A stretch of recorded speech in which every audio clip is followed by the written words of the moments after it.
71 वर्ष के एक मेल पेशेंट हमारे पास अनकॉन्शियस स्टेट में आए। उनके परिवार वालों ने बताया कि 2 दिन से वो बेहोश हैं और रिस्पॉन्ड नहीं कर रहे हैं, खा पी नहीं रहे हैं, बस थोड़ा सा पेन देने में हाँ ना का जवाब देते हैं, वो भी कभी कभी। तो जब हमने इनका एमआरआई कराया तो हमें एक बड़ी सरप्राइजिंग चीज़ मिली कि लेफ़्ट साइड में इनका एक ब्रेन में पस की गांठ थी। तो जब हमने इनके घर वालों से पूछा तो ना तो इनको कोई फीवर की हिस्ट्री थी, ना कोई बीपी, शुगर, थायराइड या किसी और टाइप की कोई प्रॉब्लम थी या कोई और इन्होंने ट्रीटमेंट लिया था।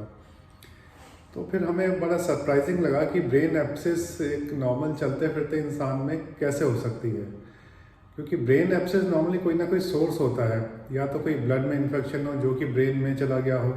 अब ब्लड इन्फेक्शन अगर होता तो उसके कोई ना कोई पहले साइन सिम्टम होते हैं। हाँ, एक चीज़ इनके रिलेटिव ने बताई कि पिछले 10-15 दिन से ये थोड़ा सा याददाश्त में इनको हल्की फुल्की दिक्कत थी, जो हमें लगा कि कई बार एज के साथ हो जाती है। हमने थोड़े बहुत विटामिन वगैरह इनको दिए तो हमने सोचा कि धीरे धीरे ठीक हो जाएंगे, लेकिन सडनली ये 2 दिन से बिल्कुल ही रिस्पॉन्ड करना बंद कर दिया। तो एनीवे, जब हमने इनको एग्जामिन किया तो हमें लेफ़्ट साइड में के कान से इनको थोड़ा सा पस डिस्चार्ज दिखा। फिर बाद में हमने एमआरआई और सीटी स्कैन से भी कोरिलेट किया कि एक्चुअली हुआ ये था कि जो एयर का इनका इन्फेक्शन था वो ब्रेन में चला गया था, तो और उसकी वजह से ब्रेन में जो है पस कई एक गांठ बन गई थी। अब देखिए, ब्रेन में इस टाइप की पस की गांठ डेफिनेटली बहुत ही सीरियस चीज़ है। इसका फिर हमने तुरंत ऑपरेशन किया, पूरा बेहोश करके इनका ऑपरेशन किया, और ऑपरेशन में हमने जो एब्सिस थी प्लस उसकी वॉल, मतलब पस थी प्लस उसका जो एक बाहर एक मोटी वॉल थी, उसको पूरा निकाला, अंदर पूरा क्लीन किया। और फिर उसके बाद हमने एक दिन इनको वेंटिलेटर पे रखा और धीरे धीरे फिर इनका कंडीशन बेहतर होती गई, और 4-5 दिन में एक अच्छा इनको होश भी आ गया और कंडीशन इनकी पहले से काफ़ी बेटर हो गई।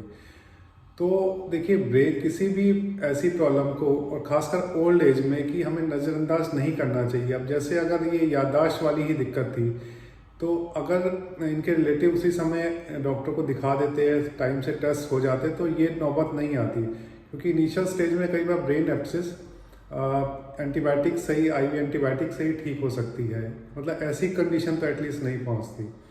और दूसरा, जब इनको होश आया तो हमने इनसे पूछा कि भाई आपको ये लेफ़्ट साइड में पस डिस्चार्ज था, तो इसका आपने क्या किया? तो इन्होंने कहा कि हल्का फुल्का था, मैं सोचा धीरे धीरे ठीक हो जाएगा।